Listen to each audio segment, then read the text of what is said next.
Aniki Akela, qui est un partenaire très engagé de grand meeting. Hein. Il a été les fois qu'on a présenté, il est toujours avec nous, et toujours dans les manifestations avec nous. C'est un combattant de la liberté. Tu fais bien de le rappeler parce que j'essaie de témoigner de certaines fidélités dans la lutte. Marc connaît, Henri connaît, on se connaît parce qu'on a commencé la lutte. Ma voix sonne ou pas? C'est bon?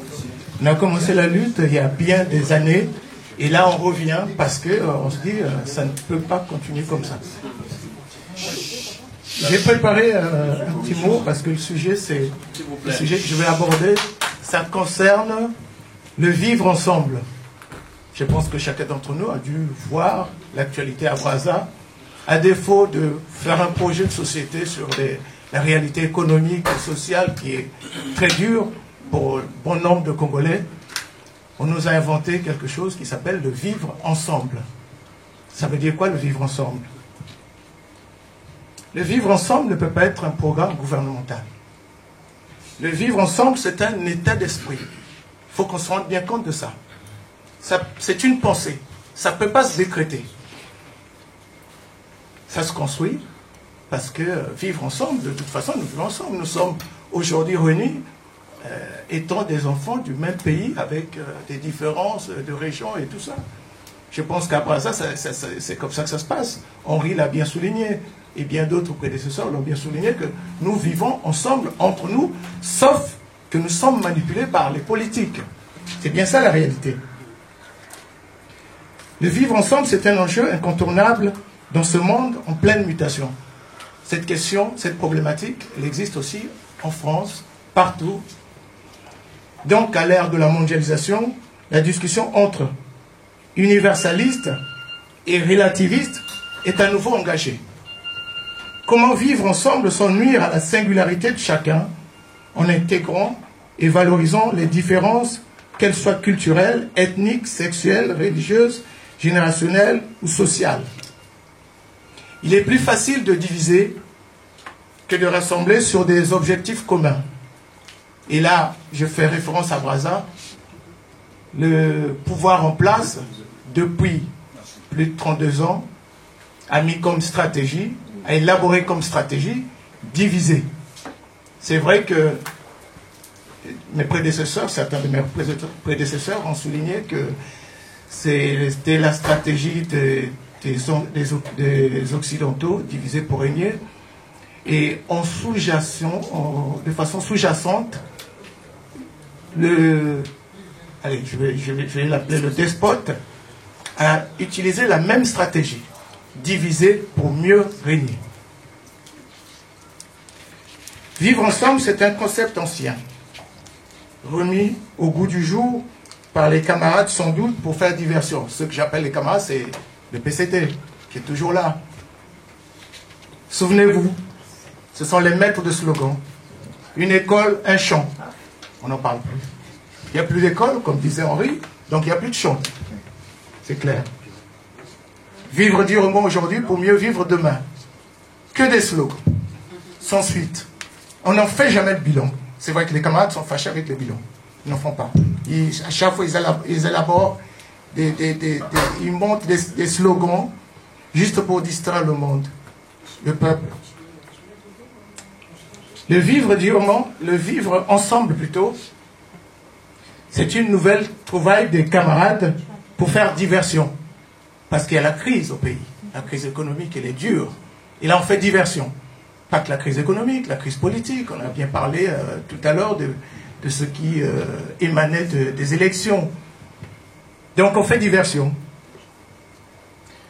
Moi, je dirais que le vivre ensemble, ça ne peut pas être un aboutissement à la construction d'une cité des anges. C'est un préalable à toute forme de cohésion nationale dynamique qui permettrait enfin de rebâtir la maison Congo.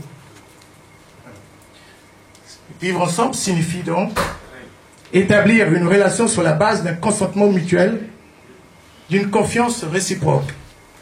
Ça signifie respecter la parole du peuple. On a vu avec les élections, ça n'a pas été le cas. Cela signifie aussi mettre en place des règles de bonne gestion des deniers publics. C'est important. Tout ça, ça rentre dans la confiance avec son peuple. Ça signifie aussi établir un contrat de bonne conduite entre les citoyens pour pouvoir mettre en place des objectifs communs. Alors, quels sont les objectifs communs? Au moment où les répressions s'accentuent dans le pays, la misère s'abat violemment sur de nombreuses familles qui ne savent pas comment joindre les deux bouts. C'est à ce moment que l'on nous invente un nouveau concept, vivre ensemble, qui existe déjà finalement dans l'hymne national. Si vous relisez les paroles de l'hymne national, ces paroles existent.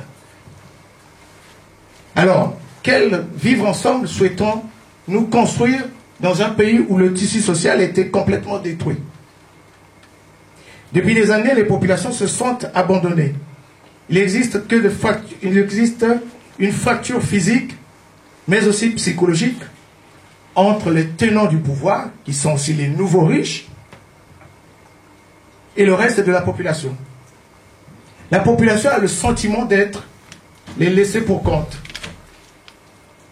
Le peuple se considère comme de sous-citoyens. La vie de populations pauvres est assez rythmée par ce qu'on appelle le système les délestages en permanence, les stages alimentaires. À côté de cela, il y a le nouveau riche, arrogant. Tout cela n'augure pas d'un vivre ensemble harmonieux. C'est dans ces conditions que je me pose la question, comment refonder la citoyenneté congolaise tant meurtrie par des crises multiples et comment accepter l'idée selon laquelle la République, qui par essence est un bien public, parce que dans le mot République, on trouve bien public, c'est un bien public, est accaparée par un clan, une famille, une tribu. Finalement, je pense que pour rétablir les conditions du vivre ensemble, il va falloir passer par une meilleure répartition de la richesse du pays entre toutes les filles et fils du Congo. Il va falloir favoriser la mise en place de la démocratie citoyenne. Il va falloir mettre en place des mécanismes de transparence dans la gestion de la cité, ce que j'appelle la cité du Congo, qu'il n'y ait plus d'élections truquées, qu'il n'y ait plus des détournements, promouvoir le respect dans la gestion du bien public. C'est bien de cela que je parle. Qu'il n'y ait plus de prisonniers d'opinion. Des prisonniers d'opinion, c'est-à-dire des prisonniers politiques, en ce moment, il y en a. Il faut bannir le tribalisme, quitte à passer par des lois. Il faut avoir un comportement, quand on est responsable politique, un comportement irréprochable. Il faut, je prendrai ce que Henri a dit, il faut bien mettre un accent particulier sur l'éducation. C'est très important. Finalement, le vivre ensemble, c'est un défi que ne peut relever ce pouvoir. Excusez-moi de le dire. Car ce pouvoir a favorisé des comportements criminogènes en tous sens, c'est-à-dire le détournement des deniers, les crimes de sang et j'en passe. Un pouvoir corrompu, inique, incompétent, qui a montré ses limites depuis des lustres. La rupture, ce n'est pas... Parler de la rupture, ce n'est pas que dire qu'on bannit les mauvaises habitudes, mais ça veut dire aussi, quelque part, il faut qu'il y ait un acte de repentance. Il faut qu'on rembourse les deniers publics. C'est important. Sans quoi, ça ne serait que des vains mots. Imaginons que quelqu'un vous vole. Il vous dit simplement, on oublie, on repart de zéro. Ben, qu'il vous donne au moins ce qu'il vous a pris. C'est important. Ça remet la confiance entre vous. C'est de ça qu'on parle. Et c'est là que découle le vivre ensemble. J'ai l'adage de Sonny Laboutansi, que j'ai connu. Il disait, c'est facile de cracher sur quelqu'un et demander pardon. Cet adage, je le ramène au contexte du Congo, c'est facile de vider les deniers publics et dire on remet tout à zéro.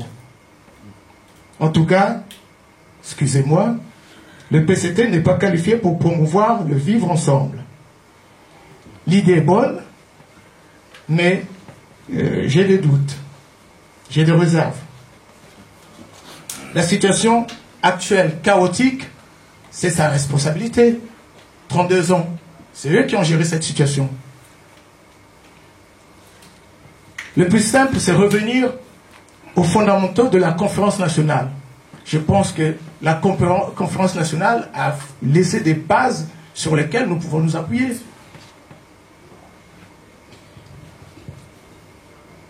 Pour ma part, je vais conclure parce que je laisse la place au débat.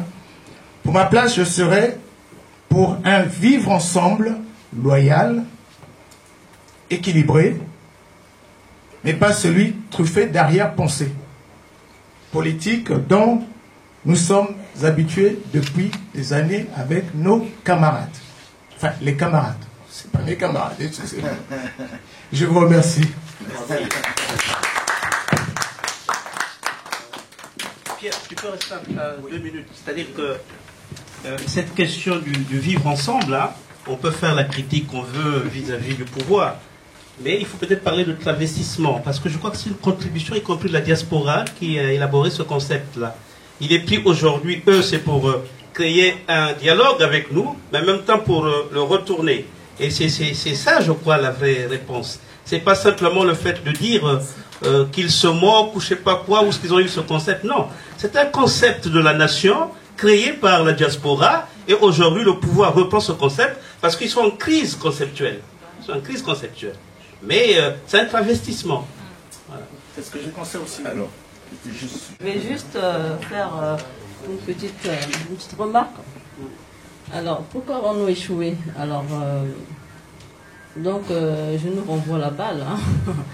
Je pense que ça fait déjà depuis 2014 qu'on a commencé le grand meeting et on espérait aujourd'hui ne plus être présent ici en France encore dans ces lieux pour refaire encore le grand meeting. Bon. Notre échec est dû déjà dans un premier temps, on n'a pas respecté les accords de Diata.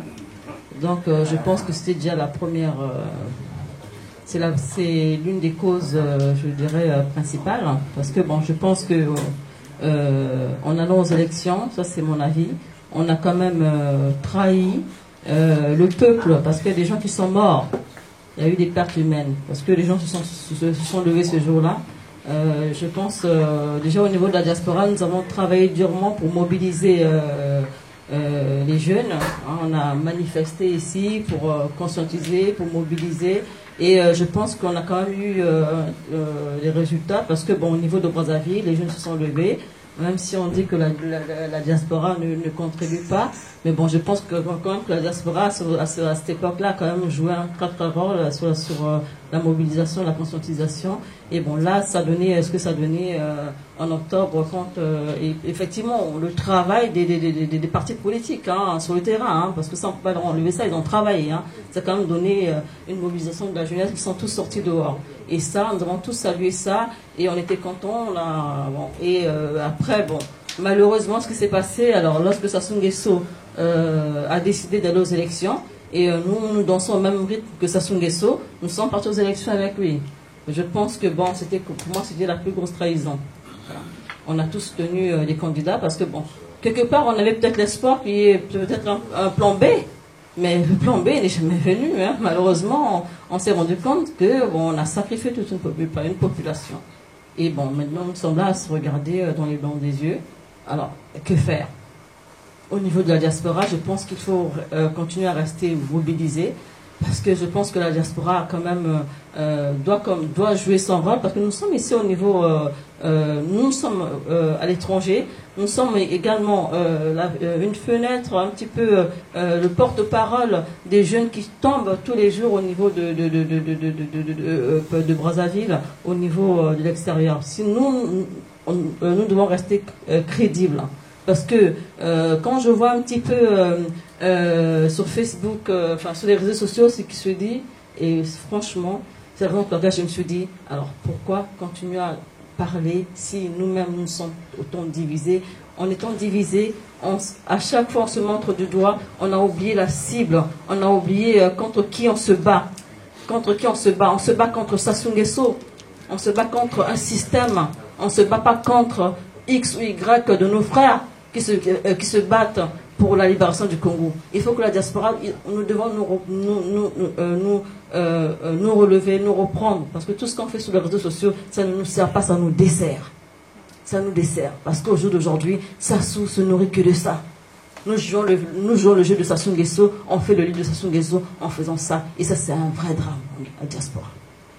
Parce que on était peut-être une fierté hier, on a bien commencé pour nos frères au niveau de Brazzaville, et là on devient je dirais, on nous a traité de diasporie, je ne sais pas, j'entends, un peu partout, et c'est dommage. Nous devons être cette lumière, nous devons briller, nous devons être l'exemple, nous devons être les Congolais aujourd'hui à l'étranger, montrer que les Congolais sont debout, les Congolais se battent pour leur liberté, les Congolais sont... Mais non. Mais les réseaux sociaux, c'est quelque chose. Et là, je pense que demain, certainement, je vais apparaître dans les réseaux sociaux. Hein, mon discours, ça sera disséqué. Hein, les gens vont dire ce qu'ils vont dire. Ben, écoutez, mais je pense qu'il faut prendre des choses, il faut aller de l'avant, arrêter d'indexer aux frères. Il faut qu'on se batte contre ça, frères et sœurs. On se bat contre un système. Levez-vous, soyons unis. Ça ne partira que par l'unité des Congolais. Nous devons être unis. Bon, à chaque fois, j'ai souvent dit, bon, ça doit partir comment? Alors, est-ce que ce sera par le dialogue? Est-ce que ça sera par une insurrection? Je ne sais pas. La réponse, nous la connaissons, c'est notre nom, on sait comment ça se peut partir. Dans un premier temps, il faut qu'on soit unis. L'unité d'abord dans un premier temps. Le peuple congolais doit être un pour faire partir Sassou Nguesso. Si nous sommes divisés, Sassou Nguesso restera tout le temps et on subira Sassou Nguesso jusqu'à je ne sais pas combien de temps et on laissera Sassou Nguesso et son système comme héritage à nos enfants. Et c'est ce que nous ne voulons pas. Bon, je voulais quand même terminer en disant que en vous racontant le rêve que j'ai toujours fait, mon rêve à moi, j'ai toujours dit ceci. Moi, j'ai rêvé que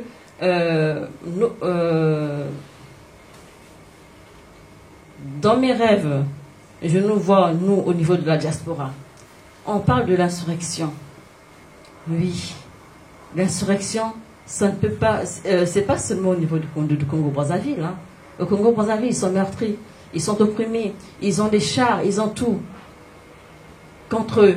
Donc ils sont tenus, ils ne peuvent pas se soulever parce que avant tout la vie, c'est quand même c'est précieux. Et nous, au niveau de la diaspora, au lieu de nous frapper, de nous injurer sur les réseaux, alors pourquoi est-ce que le slogan peut partir de la France, ça peut partir de l'Angleterre, ça peut partir de l'étranger pendant qu'on y est? Alors pourquoi est-ce que les Congolais, pourquoi est-ce que la diaspora ne s'organise pas au jour d'aujourd'hui d'immobiliser aujourd'hui ces contrées qui nous tiennent? Parce que Sassou Nguesso, on l'a déjà dit, hein, Sassou Nguesso n'est qu'une face visible. Hein, des multinationales qui sont derrière lui. Et les multinationales, nous sommes ici avec eux. Et au jour d'aujourd'hui, nous devons paralyser ces pays qui nous tiennent.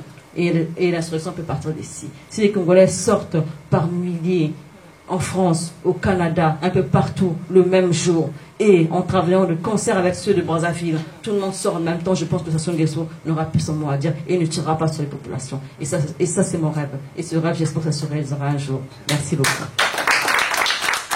Il y a toute une réflexion hein, qui consiste à dire on n'a pas échoué, c'est un processus et que l'élection, si on a participé à l'élection, c'était pour créer en effet une véritable contradiction, un bras de fer avec le pouvoir de Brazzaville. Il y a une pensée comme ça. Est-ce que pour toi, l'échec vient du personnel politique de l'opposition, du mouvement démocratique et patriotique ou de ces organisations? Je ne veux pas imputer l'échec, je crois que c'est un échec collectif. Hein. C'est collectif, parce que, quelque part, tous, on y a cru, hein, on a tous cru que peut-être que bon, les gens qui étaient partis aux élections, nous, les opposants qui sont partis aux élections, avaient peut-être un plan B. Et je pense que les populations ont soutenu massivement ces personnes-là parce que bon, ils se sont dit que derrière tout ça, ça cachait peut-être quelque chose. Avec le général Mogoko, moi je ne vous cache pas que j'étais charmé par ses galants. Hein, donc je pense qu'il y a beaucoup de gens qui ont certainement raisonné comme moi. Donc au jour d'aujourd'hui, de toute façon, je pense que l'échec, bon, c'est un échec de toute façon parce qu'au jour d'aujourd'hui, le résultat est là, ça soit là. Donc on a échoué. On savait de toute façon, on n'avait rien à démontrer. On savait de toute façon que Sassou Nguesso devait, c'est pas pour la première fois, Sassou Nguesso n'a jamais gagné aux élections. Donc aujourd'hui, on prouvait quoi à qui? L'opinion internationale, ceux qui sont là, qui maintiennent Sassou depuis des temps, ils savent très bien que Sassou Nguesso triche. Donc on n'avait rien à prouver à l'opinion internationale pour montrer voilà, comment il s'est triché. On sait que Sassou Nguesso c'est un tricheur. On savait que de toute façon, aller avec Sassou Nguesso aux élections, il allait de toute façon se proclamer vainqueur. Tout ça on savait. Mais on espère quand même qu'il y avait un plan B. Voilà un petit peu ce que je pense. Il ne nous reste pas besoin de présentation. Il est toujours dans nos combats. La dernière fois, il était encore avec moi avec les indignés. Merci. On a fait un bon travail dans la commission politique. Donc, c'est un combattant. Là, il faut, obligé. On n'a pas de choix. Voilà, donc j'ai l'honneur de parler de la sécurité, hein, qui est un grand thème. Voilà, puisque pilier donc, de la stabilité d'un pays. Donc je suis obligé de repartir dans les fondamentaux, hein, d'expliquer un peu, de cadrer d'une façon constitutionnelle cette grande institution, obligé. Souffrir un peu parce que je vais parcourir quelques articles de la Constitution. Et puis après, voilà. Alors, la République du Congo, avec ses 342 000 km² et une population de près de 4 500 000 habitants, est un pays souverain, doté d'une constitution qui prévoit la défense de l'intégrité territoriale par une armée républicaine. Dans son article 171 du titre 15 de la Constitution du 20 janvier 2002, et aussi de celle de 92, laquelle reste la seule souveraine au vu de son émanation. Les suivantes étant des simples pacotilles de sauvegarde d'un pouvoir totalitaire et ethnocratique. La force publique est apolitique. Elle est soumise aux lois et règlements de la République. Elle est instituée dans l'intérêt général. Nul ne doit l'utiliser à des fins personnelles. Aujourd'hui, on constate avec une évidence écrasante le contraire. Voilà, on ne respecte rien, on jure devant une constitution et tout de suite après, voilà, on bâcle tout, on ne respecte jamais rien. La force publique est subordonnée à l'autorité civile de l'État. Elle n'agit que dans le cadre des lois et règlements. Les conditions de sa mise en œuvre sont fixées par la loi.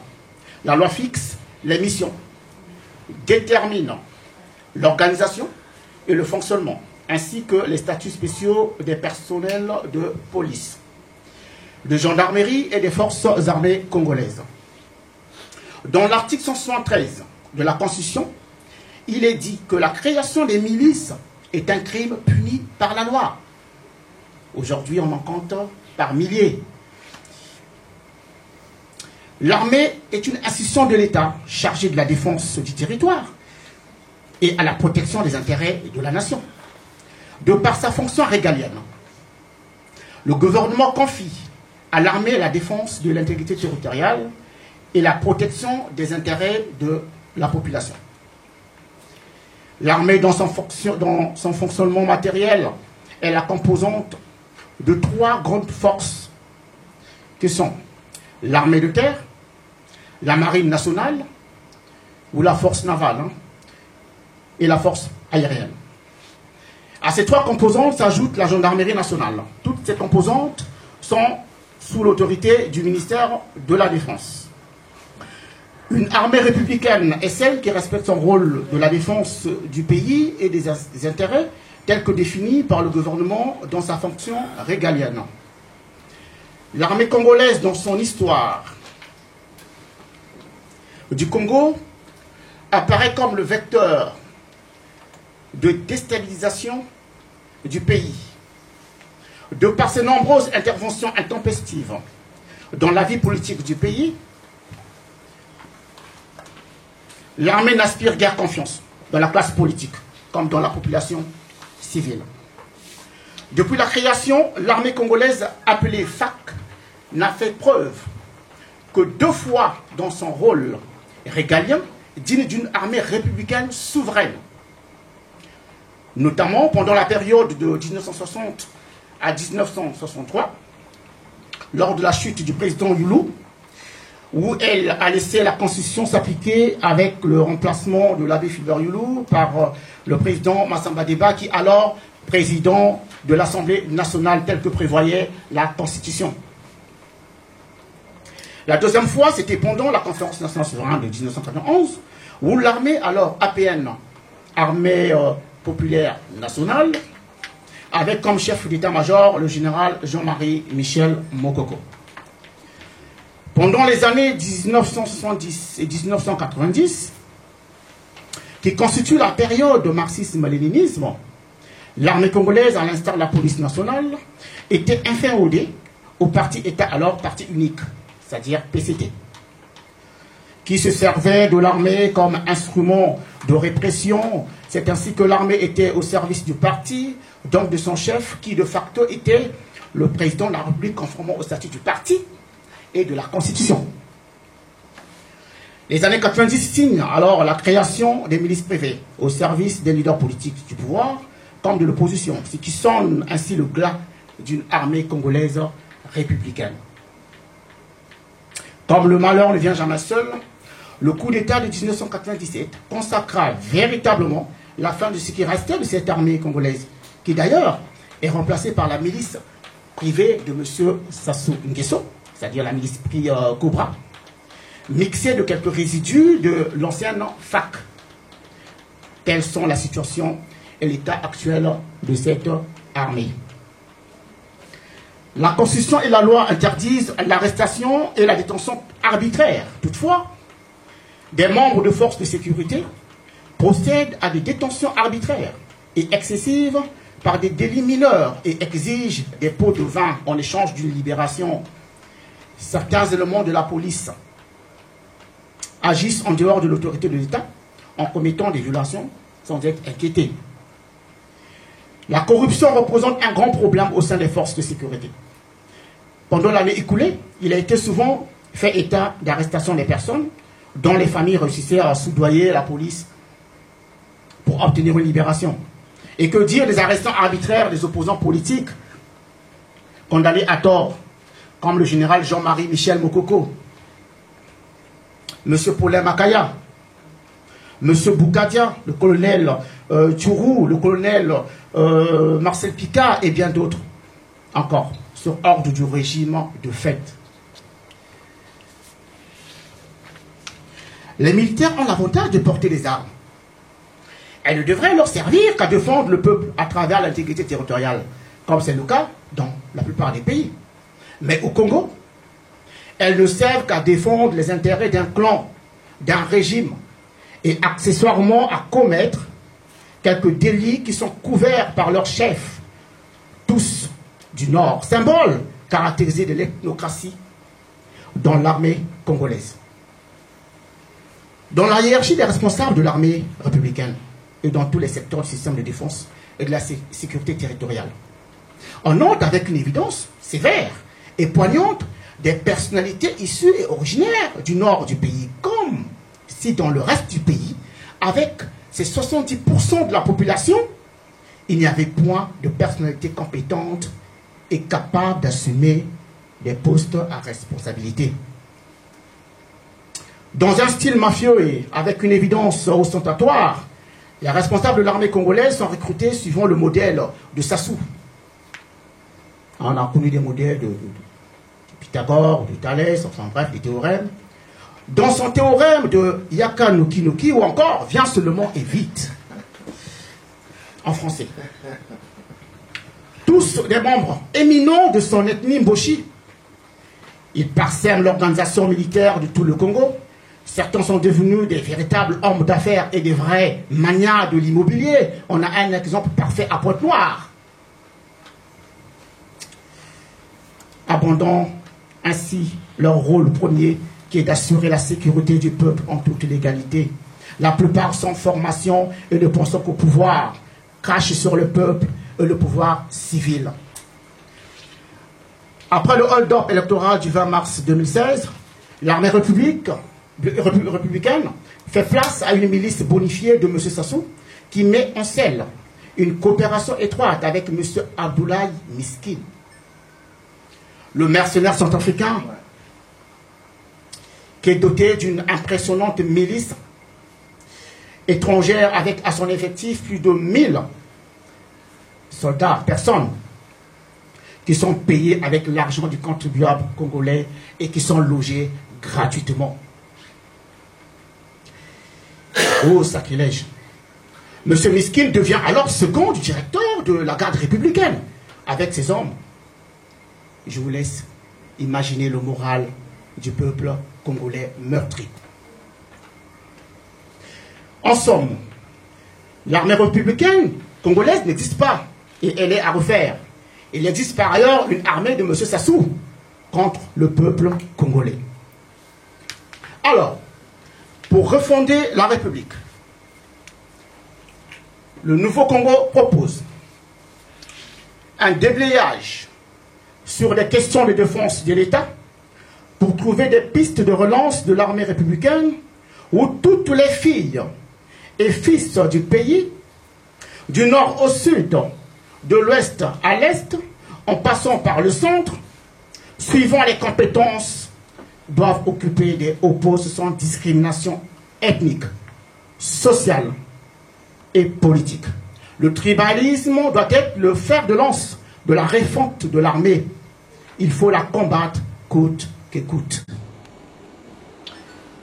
Le nouveau Congo propose l'assainissement du personnel de l'armée nationale, la création d'un fichier national unique de l'armée afin d'en maîtriser l'effectif et d'en débarrasser à jamais des éléments incontrôlés et autres parasites qui gangrènent cette armée.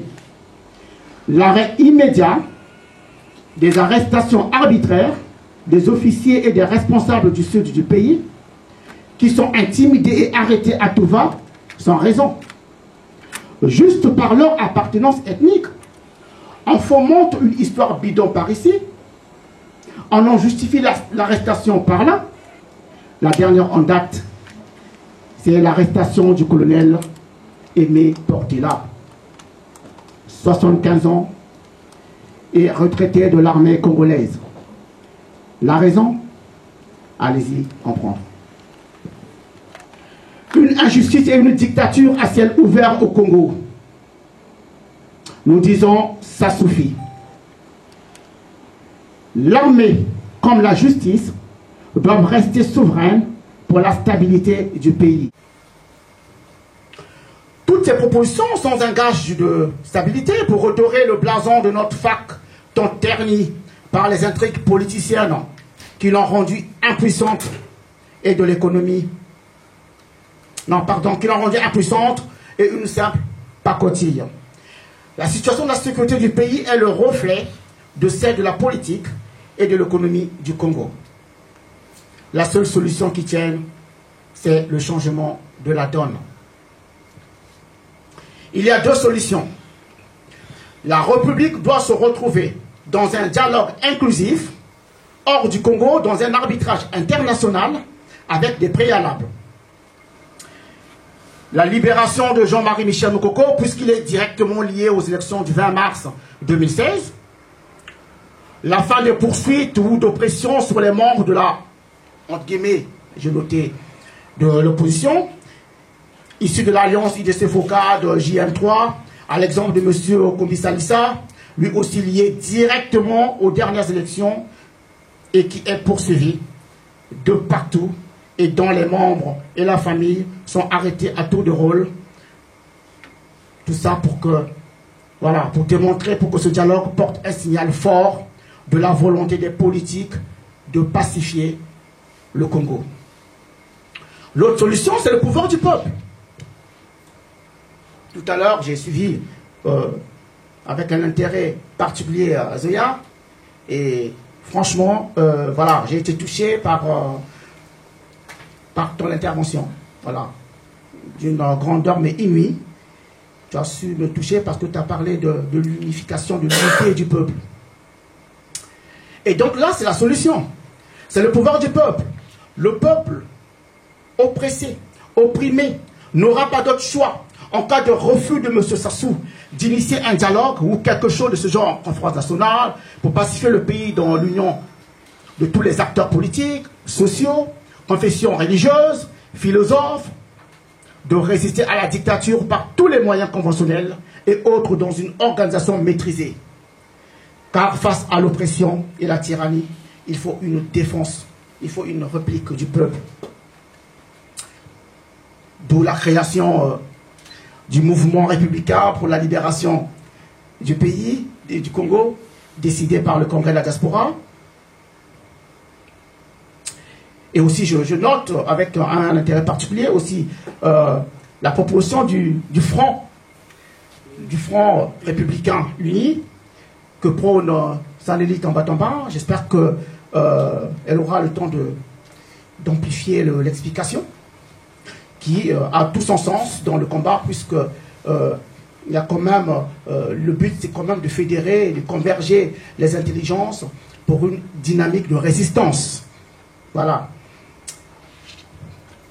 Nous devons avoir un leader unique de la diaspora dans cette organisation pour une direction uniforme, collégiale et unilatérale forte contre l'oppression et ainsi sauver le Congo de la dictature, de l'ethnocratie et de la barbarie. Nous devons nous unir. On a des exemples dans le passé. Voilà, ça remonte aux années 90 dans les pays du précaré français. En Afrique, là je parle de la France-Afrique parce que c'est quand même l'équation mère, hein, la France-Afrique qui cache la petite équation à une inconnue que nous connaissons dans la dictature. Ces pays-là, ils se sont organisés. La société civile s'est organisée pour travailler ensemble. Et on a constaté un essoufflement de la Centrafrique. Quand les peuples sont unis, il y a inéluctablement, il y a forcément un répit de la dictature. Nous devons être unis pour que nous travaillions ensemble. Nous devons laisser de côté nos égos. Ce qui tue la diaspora, ce sont des égos. Tout le monde veut être chef quelque part. Tout le monde pense être plus puissant que tout le monde. Et voilà, dans cette allure-là, nous ne pourrons jamais réussir. Nous devons être tranquilles et travailler ensemble pour une vraie réplique parce que les choses sont graves au Congo. La pauvreté a atteint un niveau compliqué. Les gens sont de plus en plus pauvres. Il y a des sociétés qui ferment. Voilà, nous devons, nous ici, parce qu'au niveau du pays, l'opposition est oppressée, quoi. Voilà, nous, la diaspora, nous sommes l'alternative. Il faut que nous puissions travailler, mais d'une façon intelligente. D'où nous devons nous organiser, mais d'une façon, unilatérale. Quand le pouvoir du peuple est menacé, le peuple n'a pas d'autre moyen que de lire et d'appliquer la Constitution. L'insurrection populaire est le seul des plus sacrés des droits et le plus indispensable des devoirs. Le peuple va s'en référer. Il reste déterminé. Il fera la démarche auprès de la communauté internationale pour qu'un déploiement des casques bleus de l'ONU soit acté au Congo et sur tous les territoires, conformément aux dispositions internationales des droits de l'homme, pour sécuriser le peuple dans l'application de son droit le plus sacré, le plus fondamental et le plus démocratique qui soit. La solution intelligente, c'est celle du dialogue inclusif, la première, nécessaire pour la refondation du Congo, dans un essor de démocratie où tous les enfants du pays, sans discrimination aucune, s'y retrouvent. Voilà, j'en ai terminé. Vive la République. Merci. Je vous remercie. Voilà, tu nous as fait la description idéale d'une armée républicaine à venir. Hein. Mais par contre, celle qui est là, tu ne nous dis pas si elle peut aider le peuple à sortir de cette crise. Est-ce possible? Pertinent. Ben, nous constatons que malheureusement que cette armée-là est embastillée. Cette armée est étouffée par le pouvoir bête de Sassou Nguesso de vouloir embaucher les mercenaires étrangers, M. Miskin et tout ça, et d'arrêter tous les grands chefs du Sud. Et voilà, il y a des casernes qui sont de l'armée républicaine qui ont été vidées pour éviter effectivement que cette armée républicaine s'organise. Voilà. Donc on ne peut pas attendre grand-chose de cette armée républicaine qui est étouffée de partout. Donc il faut une organisation en profondeur. Voilà, Zoya a parlé d'un mouvement qui peut partir de la France, hors le Congo. Voilà, ça c'est des choses qui sont connues, qu'on ne peut pas expliquer. Sassou Nguesso, il est dans sa folie de grandeur, parce que voilà, le Congo n'est pas en guerre. On va s'armer, on va acheter des armes compliquées, on va embaucher des mercenaires pour tuer son peuple, alors qu'il n'y a pas de guerre. Voilà, c'est une volonté qui n'est pas élégante, c'est du n'importe quoi. On ne peut pas s'attendre grand-chose de cette armée, malheureusement. Non. Dans les combats de la diaspora, mais aussi de la situation nationale, parce qu'elle est très impliquée, elle est membre du CAP. Merci. Je remercie tous ceux qui ont répondu présent à cet appel. Donc, la fête de l'indépendance, nous ne fêtons pas l'indépendance, bien sûr, parce que nous ne sommes pas indépendants, mais il faut toujours marquer le coup, à rappeler que normalement le Congo devrait être indépendant. Nous avons au pays une dictature qui sévit depuis plusieurs années. Et je remercie énormément les organisateurs. Quand je parle d'organisateurs, je parle des intervenants qui ont participé, mais alors aussi financièrement, pour l'organisation de ce colloque. Mon exposé est basé sur la vacance du pouvoir au Congo-Brazzaville. Peu de périodes de l'histoire de notre pays, depuis l'indépendance jusqu'à nos jours, sont aussi sombres que celles que traverse aujourd'hui le Congo, un pays exsangue, ruiné, humilié et traumatisé. L'obstination d'une minorité de Congolais corrompus et repus, mus essentiellement par le lucre et la gestion gabégique de la chose publique, n'augure à court, moyen et long terme aucune éclaircie. Comment on irait-il autrement, là où la misère, la précarité et l'incertitude du lendemain font légion? Par ailleurs, la tendance à considérer le Congo comme sa chose à soi, que l'on se prend à défendre, y compris à l'arme lourde, à destruction massive, contre et envers tout le peuple, singulièrement, plonge le pays dans un coma profond, dont il a du mal à se relever, surtout ne s'organise la révolte populaire à défaut de dialogue. Le refus d'envisager l'échange formellement et organiquement structuré entre les forces de progrès et les forces de régression éloigne d'autant le consensus national. Toute attitude qui favorise la cristallisation des peurs et des oppositions, l'exacerbation des traumatismes et l'aggravation de la haine. L'intolérance et l'exclusion comme méthode de gouvernement induisent le règne de la politique, des injonctions administratives et de l'intégrisme monarchique, des arrestations arbitraires et de l'embastillement de la pensée créatrice et novatrice. Cette clé de voûte du passage en force des tenants d'un pouvoir sans pouvoir, là où la vie du souverain est expressément requis, en est la conséquence immédiate. Conscient que l'imposteur est de ne jamais l'obtenir autrement que par l'escroquerie, la violence et l'inquisition.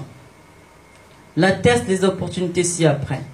Le non-référendum du 25 octobre 2015, le hold-up électoral du 20 mars 2016, intervenu sur la base des instruments juridiques illégaux et illégitimes. Le vide juridique qui rend obsolète l'ensemble des institutions du pays, la vacuité de la République constatée par la dissolution de la Constitution du 20 janvier 2002, elle-même inconstitutionnelle, et la non-constitutionnalité de l'avant-projet de Constitution du 25 octobre promulgué comme tel en violation flagrante de la souveraineté imprescriptible du peuple congolais, place le Congo devant un imbroglio politico-juridique qui exige que les Congolais s'asseyent pour établir l'ordre républicain désormais enseveli. Il s'agit de l'exhumer et de le rétablir dans ses droits séculaires et régaliens de gendarme public en vue de la justice sociale et de l'équité citoyenne.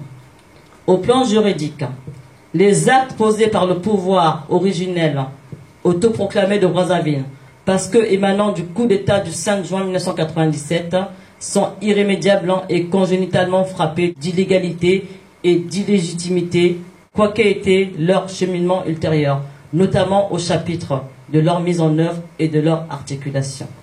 Parmi eux, le non-référendum du 25 octobre 2015, le décret portant promulgation du dit non-référendum, celui qui permet de constater le hold-up électoral du 20 mars 2016. Tous ces actes infectent puis la trahison et la démission nationale. Ils mettent à nu l'évidence d'une république bananière et la preuve d'un pays voué à la merci de l'improvisation, de l'imposture, du gangstérisme, pour tout dire du terrorisme d'État, s'il en existe encore un. Toute l'activité gouvernementale post-1997 est, dans son expression même, contraire au droit attendu que la Constitution du 15 mars 1992, la seule vraie depuis l'indépendance, parce que seule et unique émanation authentique du peuple, récuse toute prise de pouvoir par la violence et exige la désobéissance civile contre tout pouvoir issu d'un coup d'État ou qui s'exercerait de manière tyrannique. Les affrontements fratricides qui ont suivi le coup d'État du 5 juin 1997 sont la preuve de la fidélité du peuple à sa constitution qu'il a défendue, y compris au sacrifice de son sang. Dès lors, tout ce qui a été fait en dehors d'elle n'en a nullement emporté son quitus. C'est alors appliqué à lui la formule du conquérant, celle de transformer la victoire militaire en victoire politique. Quoi de plus éloquent pour prouver que le Congo vit depuis sous l'emprise de l'esprit des vestiges d'une guerre qui se prolonge, se perpétue et se manifeste sous des aspects parfois déguisés, presque toujours attisés et entretenus par des artifices faits de ruses et de malice sordide. Des tripatouillages électoraux rendant sans objet et non crédibles l'organisation, le vote, les dépouillements et la proclamation des résultats subséquents qui s'en trouvent de fait et de jurés invalidés parce que organisés et supervisés par des instances elles-mêmes ni légales, ni légitimes, encore moins consensuelles, ayant foulé aux pieds de surcroît, sinon le droit au bas mot et plus sûrement la jurisprudence congolaise en la matière. Au regard de ce qui précède, le contexte politique et juridico-administratif du Congo en 1997 est demeuré, du point de vue du droit, quasiment similaire à celui des années 2000, qui éclaire et conforte encore mieux la dissolution dans les mêmes formes et à quelques exceptions près de la pseudo-constitution de janvier 2002. Celle-ci classe le candidat potentiel en poste non partant dans la course à l'élection présidentielle de 2016. Les articles 57, 58 et 185 de la Constitution du 20 janvier 2002 en constituent les verrous. Que vaut le droit pour lui? Le droit, c'est lui, sa volonté et ses désirs, la loi. N'a-t-il pas besoin d'une constitution taillée sur mesure? Peu lui importe, le camp dira-t-on. Il est la solution, quitte à brûler le pays si quelqu'un le croisait sur son chemin. Tout doit être entrepris pour ramener l'habit à sa taille. Faute de le faire, le pays s'exposerait à la violence aveugle et sanglante exercée sur le peuple par une garde prétorienne, une police milicienne et ses milices privées lorsqu'il ne s'agit de troupes étrangères et de mercenaires, tous des tueurs à gages. D'aucuns D'aucuns ont ignoré à dessein ce que tout le monde sait et savait. La solution de la sortie de crise au Congo fut et demeure dans la convocation, l'organisation et le déroulement pertinent et citoyen d'un vrai dialogue entre les protagonistes, c'est-à-dire les états-majors politiques de chacune des parties au conflit. Une disposition qui n'a jamais été acceptée par le belliciste de tous les temps et de toutes les situations conflictuelles au Congo, depuis les 13, 14, 15 août 1963, et même peut-être avant, avec son recrutement à controverse aux forces armées congolaises. À l'imposture s'est substitué l'imposture et à la guerre des armes.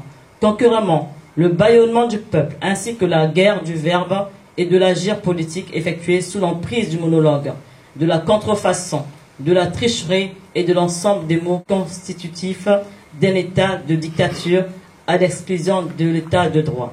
La conférence nationale souveraine, un autre rendez-vous manqué, non du fait d'elle-même, mais de ceux qui du pays ne voient qu'eux-mêmes.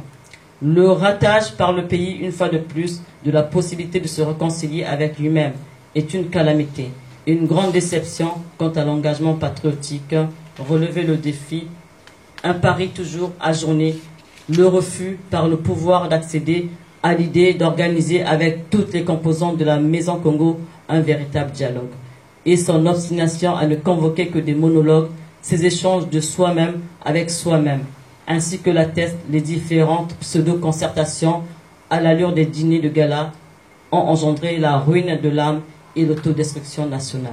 L'on comprend dès lors que les poutistes se soient attaqués en premier lieu à l'abrogation crapuleuse de la Constitution du 15 mars 1992, conçue, élaborée et adoptée pour sa présidence du premier d'entre eux, aux seules fins d'en effacer, selon eux, la mémoire.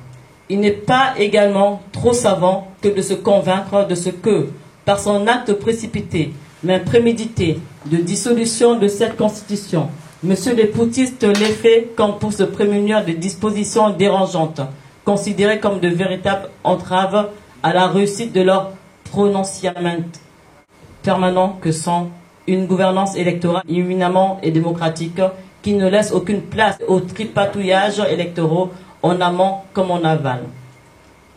L'organisation intellectuelle et physique des scrutins par une commission nationale électorale indépendante. La durée du mandat fixé à 5 ans.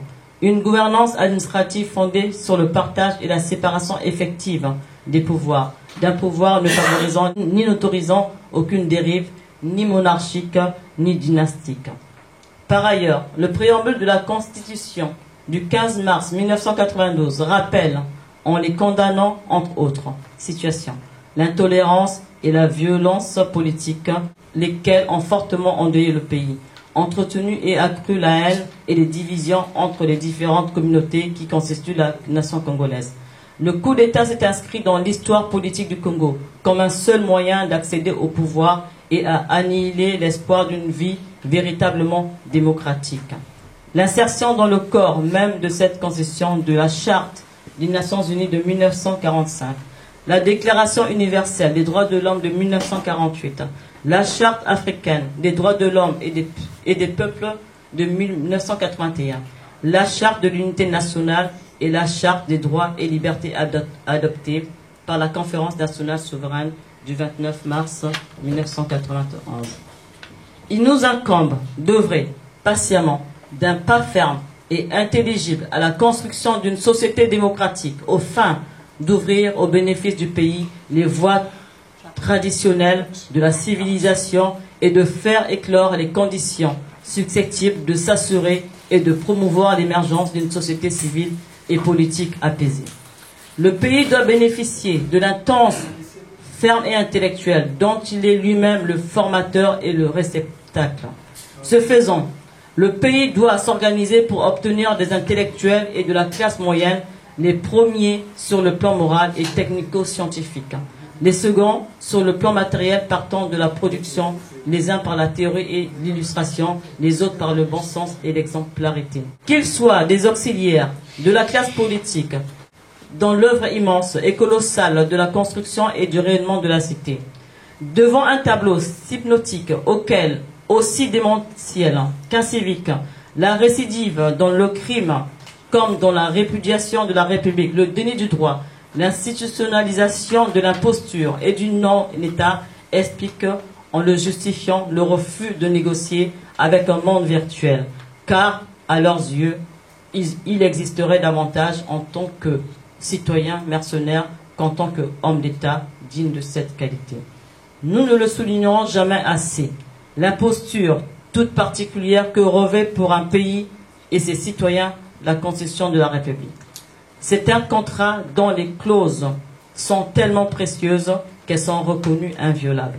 La moindre modification selon les modalités non requises les rend vaines et de nul effet et fait rentrer chaque contractant dans ses premiers droits, ses droits initiaux, voire naturels. Tout acte qui correspond à son renoncement par voie de fait à ses engagements conventionnels devenus caducs. C'est la situation du Congo depuis longtemps déjà, singulièrement depuis le non-référendum du 20 octobre 2015 et l'élection scélérate et invalide du 20 mars 2016. Il en résulte la consolidation du non-État et l'affirmation non contestable de la force de la loi, de la jungle, du droit de la force sur la force du droit, donc du plus fort sur le plus faible. Non parce qu'il le serait en valeur intrinsèque, mais parce que disposant à titre exclusif et personnel par l'imposture de la totalité sans le peuple et son patrimoine culturel, de l'intellect notamment des moyens de la République, un bien commun au demeurant inaliénable. Si donc on écarte du pacte social ce qui n'est pas de son essence, on trouvera qu'il se réduit au terme suivant. Chacun de nous met en commun sa personne et toute sa puissance sous la suprême direction de la volonté générale. Et nous recevons encore chaque membre comme partie indivisible du tout. Pour trouver des solutions à une crise qui se renforce, qui perdure et que le gouvernement au demeurant non légitime ne peut seul endiguer, une crise dont la caractéristique essentielle est une économie agonisante, une précarité avancée, des choix et réalisations économiques à rentabilité immédiate et mitigée pour certains, paralysants, déstructurants et uniquement de prestige pour bien d'autres. Un endettement excessif pour des résultats médiocres. Des tensions sociales et politiques exacerbées. Le délitement de l'État. La déchéance des valeurs politiques, morales, éthiques, culturelles et sociales. L'intolérance et l'exclusion comme méthode de gouvernement. Les injonctions administratives. La dérive monarchique et théocratique. L'intégrisme clanique comme support objectif du népotisme, de la corruption, de la concussion et de la délation. Un état de siège permanent, non point pour la défense du territoire et la protection des populations, mais uniquement pour le bâillonnement du peuple, la dérive monarchique et le bannissement de la démocratie. La dictature et le passage en force dans tous les actes de la vie économique, politique, culturelle et sociale. Le recours au coup d'État en vue de la prise du pouvoir et de son maintien aux commandes d'un pouvoir originellement usurpé. Un pouvoir issu d'un coup d'État qui ne peut lui garantir ni légalité ni légitimité. Le référendum pirate du 25 octobre 2015, dont la substance basique n'a fait l'objet ni de diffusion générale préalable, ni de soumission au peuple pour un examen approprié et opportun, à même de justifier et de motiver son vote. La promulgation d'une constitution dont l'avant-projet encore au brouillon n'était pas connu du peuple, sauf de ses seuls auteurs. L'organisation de l'élection présidentielle sur la base du brouillon d'un avant-projet de constitution n'ayant jamais obtenu ni le vote ni l'adhésion du peuple. La caducité de la constitution du 20 janvier 2002 elle-même, déjà inconstitutionnelle, à laquelle se sera substitué sans le verdict crédible des urnes l'avant-projet de la constitution encore au brouillon du 25 octobre 2015. Tout cela réuni atteste que depuis le 25 octobre 2015, singulièrement à la date de promulgation de la pseudo-constitution, le Congo est rentré dans une situation extrême de non-droit, ayant aggravé le défaut caractérisé de l'égalité et de légitimité des institutions d'une république qui a cessé d'exister formellement, politiquement, objectivement, physiquement, intellectuellement, éthiquement, culturellement, socialement, humainement et juridiquement depuis déjà bien longtemps. C'est pourquoi devant un vide aussi béant et face à un déni de droit aussi notoire et monstrueux, lequel installe piteusement le flou, l'inconfort et la confusion dans la gestion des affaires, tant publiques que privées, échoit-il à l'ensemble de la classe politique et au nom du peuple congolais d'œuvrer à la recherche des voies et moyens prompts à rétablir la légalité et la légitimité comme seule opportunité ultime susceptible de faire renaître la confiance, la considération et le respect de l'autre, aujourd'hui dangereusement et crapuleusement entamé. D'où l'urgence de la convocation d'une instance consensuelle dotée de pouvoirs étendus et exceptionnels, seule capable de réhabiliter la République et de la rétablir dans ses droits et ses attributs existentiels et basiques. En avant pour le changement, dans la paix, la liberté, le progrès et la démocratie, en vue de l'émergence d'un État de droit garant d'une République laïque, juste, une et indivisible, citoyenne et conquérante. Je vous remercie.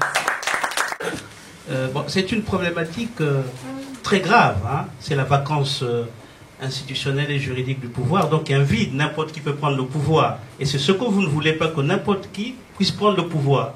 D'où l'instance consensuelle. Et alors, le problème, est-ce qu'on peut penser aussi à une substitution d'un gouvernement éventuel? Parce que ce que je suis en train de dire, c'est la chose suivante. Nous sommes dans une problématique très dangereuse. Le coup de force peut venir de partout. Quand on proclame, on prononce la vacance du pouvoir.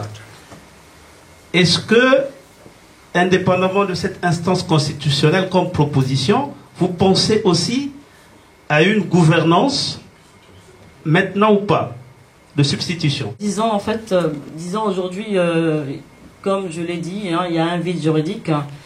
Sassou Nguesso s'est installé, c'était encore une fois autoproclamé président de la République. Donc effectivement, n'importe qui peut prendre le pouvoir. On a eu l'exemple du général Mokoko, qui n'était pas du tout politique. Hein. On a vu l'engouement du peuple congolais quand il est allé sur le terrain. Le peuple a soif. Il a soif. Ce peuple-là veut absolument le départ de Sassou Nguesso. Ils n'en peuvent plus. Ils sont à l'agonie. Le peuple est à l'agonie. Donc le général Mokoko est apparu comme un peu le libérateur hier, parce qu'il portait, comme on l'a dit ici, et même les galants, lui étant général d'armée, Sassou étant lui-même un général d'armée, je pense que le peuple y a cru. Donc nous avons cru que vraiment Mokoko était la solution. Bon, au sein de la diaspora, nous pouvons, pas seulement la diaspora d'ailleurs, les Congolais peuvent aujourd'hui s'unir et faire un front contre ce système. C'est seulement dans l'unité que nous y arriverons. Effectivement, nous avons parlé du Parlement libre entre-temps. Hein, pourquoi pas, au Tibet, il y a un Parlement libre. Mais cela ne peut se faire qu'avec la participation des politiques qui sont à l'intérieur du pays. Hein, donc il faut vraiment que la diaspora soit que nous soyons les représentants de ceux qui sont au Congo-Brazzaville. Parce que la politique, nous disons politique aujourd'hui, nous disons que nous sommes des hommes politiques, des femmes politiques, mais nous sommes à l'extérieur du pays. Nous ne maîtrisons pas le terrain. Mais au Congo, nous avons ceux qui sont sur place qui maîtrisent le terrain. Donc on a tout intérêt à mettre ensemble nos forces pour arriver à bout de ce système. Le débat, mais j'indique quand même les thématiques qui sont posées.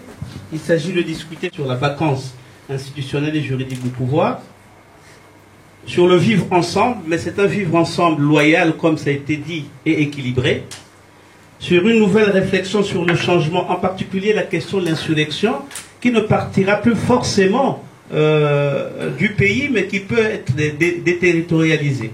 Voilà. Et enfin, sur la question du dialogue.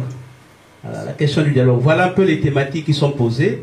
Et donc, celui qui veut prendre la parole intervient.